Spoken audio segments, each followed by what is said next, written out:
स्वप्न साऱ्यांचे, स्वप्न घराचे पूर्ण करणार Aarsh residency. Neral railway station पासून हाकेच्या अंतरावर सुरू असलेला गृहप्रकल्प, दर्जेदार बांधकाम, अत्याधुनिक सुविधा, उत्तम कनेक्टिव्हिटी, निसर्गाच्या कुशीत पर्यावरणपूरक गृहप्रकल्प म्हणजे आर्श रेसिडेन्सी। आपले स्वप्न साकारण्यासाठी आजच घर बुक करा। आर्श रेसिडेन्सी नेरळ मध्ये। अधिक माहिती आणि बुकिंग साठी संपर्क 9167112511। कर्जत तालुक्यातील तिहेरी हत्याकांडाबाबत आता मोठी अपडेट समोर आलेली आहे। पोलिसांच्या हाती काही पुरावे लागल्याचं समजतंय।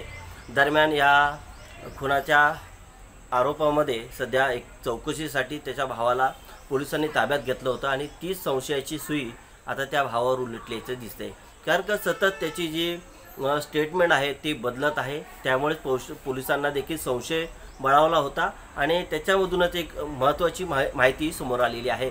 पोलिसांना जे खुनामध्ये जे वापरलेले गोजडी आहेत किंवा काही जे कापड आहेत, वस्तू आहेत त्या सापडलेल्या आहेत, मात्र ज्या आरोपीने ज्या कुठलं धारदार शस्त्र आहे ते वापरलेले ते मात्र अद्यापही पोलिसांच्या हाती लागलेलं नाही आहे अशी माहिती समजते। मात्र काही पुरावे जे आहेत ते पोलिसांच्या हाती लागलेले आहेत। यामध्ये LCB नेरळ पोलीस ठाणे हे सगळे तपास घेत आहेत। काल जर बघितलं तर रायगड जिल्ह्याचे पोलीस अधीक्षक घारगे साहेब हे देखील येथे उपस्थित झाले होते। कारण का एकीकडे गणेश उत्सव साजरा होत असताना घडलेली ही घटना ही हृदय पिळवटून टाकणारी आहे। कारण का या तिहेरी हत्याकांडामध्ये जर बघितलं तर जी महिला आहे, जी आशा सेविका म्हणून काम करते, मात्र ती महिला ही 7 महिन्याची गरोदर होती आणि त्यातूनच हे जे हत्याकांड आहे त्यामुळे पूर्णतः सगळीकडे हळहळ व्यक्त केली जात होते। पूर्णतः रायगड जिल्ह्यासह ही बातमी महाराष्ट्रभर पसरली होती। मात्र आज या खुनामध्ये आणखी पोलिसांनी काही सुगावे सापडलेले आहेत आणि त्याच्यामध्ये चौकशीसाठी सुरुवातीला एकाला ताब्यात घेण्यात आलं होतं आणि त्याचबरोबर आता यामध्ये अजून आणखी दोघांना चौकशीसाठी ताब्यात घेण्यात आल्याचं समजतंय।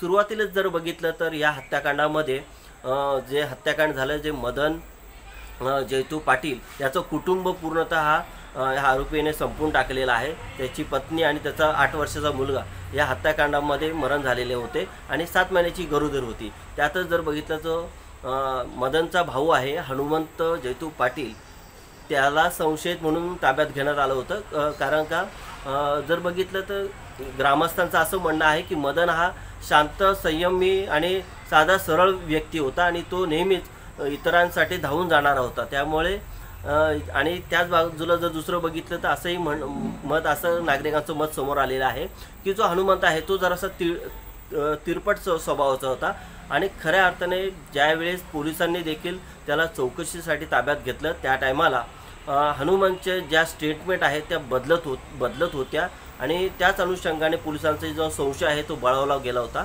आणि त्याच अनुषंगाने जर बघितलं तर त्याला हनुमंतला सुरुवातीपासूनच जी संशयाची सुई होती पोलिसांची ती त्याकडे होती आणि त्याला ताब्यात घेण्यात आलं होतं। अखेर यामध्ये अजून काही स्पष्टता समोर नाही आहे, मात्र पोलिसांच्या हाती काही पुरावे लागलेले आहेत। त्याच अनुषंगाने ही संशयाची सुई आता हनुमंतच्या बाजूने जात आहे आणि LCB आणि नेरळ पोलिसांनी मिळून हनुमंतला ताब्यात घेतलेला आहे। त्याची चौकशी देखील सुरू आहे। यामध्ये आता आणखी एक त्याची पत्नीचा देखील समावेश असल्याची चर्चा आहे आणि त्याबरोबर हनुमंतला मदत करणारा त्याचा मित्र आहे त्याचा देखील पोलीस शोध घेत म्हणजे पोलीस त्याला देखील चौकशीसाठी त्याला देखील ताब्यात घेण्यात आलेला आहे। अशी 3 जणांना चौकशीसाठी ताब्यात घेतलं होतं। मात्र एकूणच जर बघितलं तर हनुमंत हाच मुख्य खुनी आरोपी आहे असं एकंदरीत सुई त्याच्याकडे जाते। कारण का हनुमंत हा ज्या दिवशी घटना घडली त्याच्या आदल्या दिवशी जर बघितलं तर तो आपल्या नातेवाईकांकडे गेल्याचं सांगतोय। मात्र नातेवाईकांकडे जर चौकशी केली तर तो त्या टायमाला तो गेला होता, मात्र त्याच्यानंतर तो घरी नव्हता आला। म्हणजे ह्या सगळ्या गोष्टी पोलिसांच्या समोर येत आहेत, निदर्शनात येत आहेत आणि जी पत्नी होती ती भडवळला गणपतीसाठी गेली होती, मात्र त्याच्याबाबत देखील सगळ्या चौकशी देखील सुरू आहे। एकंदरीत जर बघितलं तर ह्या हत्याकांडामध्ये आणखी एक महत्त्वाची गोष्ट समोर आलेली आहे ती म्हणजे हनुमंत हा बघितलं तर त्याला क्राईम सिरियल आणि पिक्चर बघण्याची खूप आवड होती आणि त्याच्यातूनच हे हत्याकांड घडून आणल्याचं समजतंय। एकूणच जर दृश्यम चित्र जर पिक्चर आहे जे अजय देवगणचं, जर ते दृश्यम पिक्चर जर बघितलं तर जवळजवळ त्या दृश्यम चित्रपटातूनच हे हत्याकांड घडून आणल्याचं दिसून आहे ते। कारण का जर बघितलं आपण तर जे पुरावे तिथे मिळायला पाहिजे होते तसं कुठलेही पुरावे घटनास्थळी पोलिसांना सापडून आलेले नाही आहेत। अजय देवगणचा जो पिक्चर आहे त्याच्यामध्ये देखील सगळे पुरावे म्हणजे जसे नष्ट करण्यात आले, त्याचप्रमाणे हनुमंते हा जो सगळा बनाव आहे हा रचलेला इथे दिसून येत आहे। हनुमंतला दृश्यम पिक्चर खूप आवडता आणि तो जवळजवळ आपण बघतो असं समजतंय की तो कमीत कमी 10 ते 10 वेळा हा पिक्चर त्याने बघितलेला आहे आणि त्याच पिक्चरवरून त्यांनी हे हत्याकांड घडून आणलेलं आहे।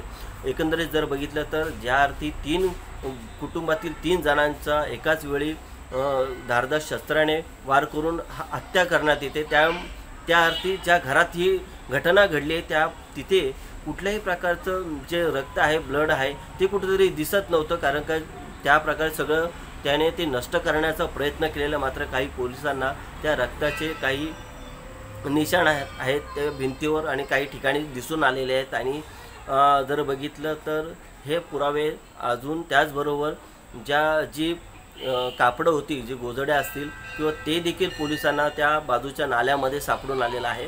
सुरुवातीला जर बघितलं तर जी खुनाची जी हे आहे पार्श्वभूमी जर बघितलं तर सुरुवातीला त्या तिघांना त्यांचं हत्या करण्यात आल्यानंतर हे जे मृतदेह आहेत हे घराच्या मागच्या बाजूला ओढ्यामध्ये टाकून देण्यात आलं होतं, जेणेकरून ही आत्महत्या दिसावी असं हे सगळं भासवण्यात आलेलं चित्र होतं। मात्र सुरुवातीपासून जी संशयाची पोलिसांची जी सुई होती ती या भावाकडे होती। कारण का भावाचं हनुमंत आणि त्याचं मदनसी त्याचं काही किरकोळ वाद होते, त्याच्या घरातील घरपट्टीच्या नावावर होत नव्हती आणि त्याच्यावरून तो वाद होत होता असं सांगण्यात येत आहे, असं समोर येत आहे। आणि त्याच अनुषंगाने जे मुळात मदन हा कळमगाव आहे, त्या कळमगाव बोरगाव येथील राहणार आहे आणि तो गेले 10 ते 15 वर्षे झाली तो पोशीर राळपाच्या हद्दीमधील चिकनपाडा या परिसरात तो राहत होता आणि त्याने तिथे घर बांधलं होतं। ते घर आहे ते घर मदनच्या नावावर होतं आणि हे घर त्याच्यातला अर्धा भाग आपल्या नावावर करण्यात यावा यासाठी हनुमंत आहे तो मदनच्याकडे सतत मागणी करत होता। मात्र त्याच्यामध्ये त्या जागेवरून वाद होत होता आणि अखेर जवळजवळ हे प्रकरण आहे जवळजवळ 2 ते 4 महिन्यापासून असेल त्याचा वाद होत होता आणि आज अखेर गणेश उत्सवाचा जी धामधूम सुरू असतानाच हनुमंतने हा कट रचला असावा असं सांगण्यात येते। कारण का तसं बघायला गेलं तर मदनचं कुठेही कोणाशी वाद नव्हता आणि त्यामुळे त्याचा प्रश्नच येत नाही आहे। आणि ग्रामस्थ देखील असं सांगतायत की मदनशी सर्वांशी चांगल्या प्रकारे होतं, त्याची वागणूक आणि ह्या सगळ्या गोष्टी सरळ साधा मदन होता आणि तो अंबरनाथ येथे कामाला जात होता, त्यामुळे त्याचं काय फारसं कोणाशी वैर नव्हतं। मात्र हनुमंत हा एक मोलमजुरी करणारा आहे, वीट बांधकाम किंवा अशा पद्धतीमध्ये तो काम करायचा आणि तो तिरपट स्वभावाचा असल्याचं सांगण्यात आलं आहे। मात्र एकूणच या घटनेमध्ये सध्या तरी पोलिसांच्या समोर आरोपी म्हणून त्याच्या भावाकडे संशयाची सुई आहे ती जात आहे। एकंदरीत अजून पोलिसांच्या हाती अजून बरेच सुगावे लागण्याचे बाकी आहेत। कारण का ज्या हत्यामध्ये जे हत्यार वापरण्यात आले, धारदार शस्त्र वापरण्यात आलेले त्या अजून पोलिसांच्या हाती लागलेलं नाही आहे, त्यामुळे अजून पोलिसांचं चौकशी सुरू आहे असं आम्हाला सांगण्यात येत आहे।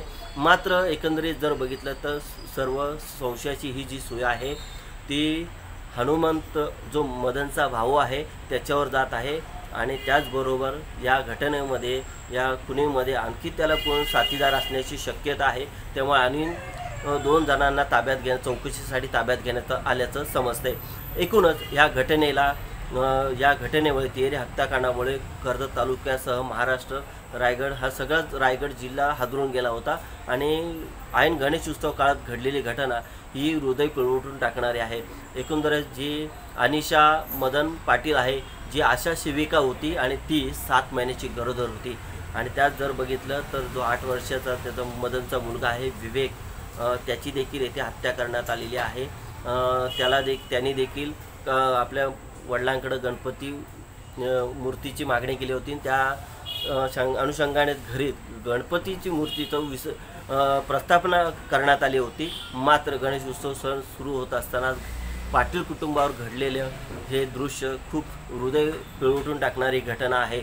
एकूणच अजूनही या घटनेमध्ये LCB असेल, नेरळ पोलीस असेल, काल जर बघितलं तर रायगड पोलीस अधीक्षक सोमनाथ घारगे हे देखील येथे दाखल झाले होते। मात्र या घटनेमध्ये आता जर बघितलं तर फॉरेन्सिक लॅब, डॉग स्क्वॉड या सगळ्याच यंत्रणा आहेत या तपासासाठी कामी लागलेल्या आहेत। एकंदरीत आता हे खुनाचा तपास उलगडण्याची शक्यता निर्माण झालेली आहे। मात्र पोलीस देखील अजून स्पष्ट भूमिका त्यांची स्पष्ट करायला तयार नाही आहेत। मात्र जर एकंदरीत जर बघितलं तर एकंदरीत हा जो खुनाचा संशय आहे हा त्याच्या भावाकडे जातो आहे। त्यामुळे आणखी या तपासात काय होतं हे पुढे येणार आहे। कारण का काल जर हे तिघांचे मृतदेह आहेत हे मुंबई JJ हॉस्पिटल रुग्णालयात नेण्यात आले होते आणि आज ते मृतदेह आहेत हे कुटुंबाच्या स्वाधीन करण्यात आले होते आणि आज त्यांचं बोरगाव येथे दहनविधी देखील करण्यात आल्याचं समोर आलेलं आहे। एकंदरीत आता या घटनेमध्ये आणखी काय पुरावे लागण्याची शक्यता आहे हे सगळं आपण महाराष्ट्र न्यूज 24च्या माध्यमातून पाहणार आहोत। मात्र एकंदरीत जर बघितलं तर ही घटना आहे ही हृदय पिळवटून टाकणारी आहे। अजून या घटनेमध्ये आणखी काही बरेच पुरावे लागण्याची शक्यता निर्माण झालेली आहे। मी येथेच थांबतो। आपलं पाहत राहा महाराष्ट्र न्यूज 24साठी। मी अजय गायकवाड, कर्जत।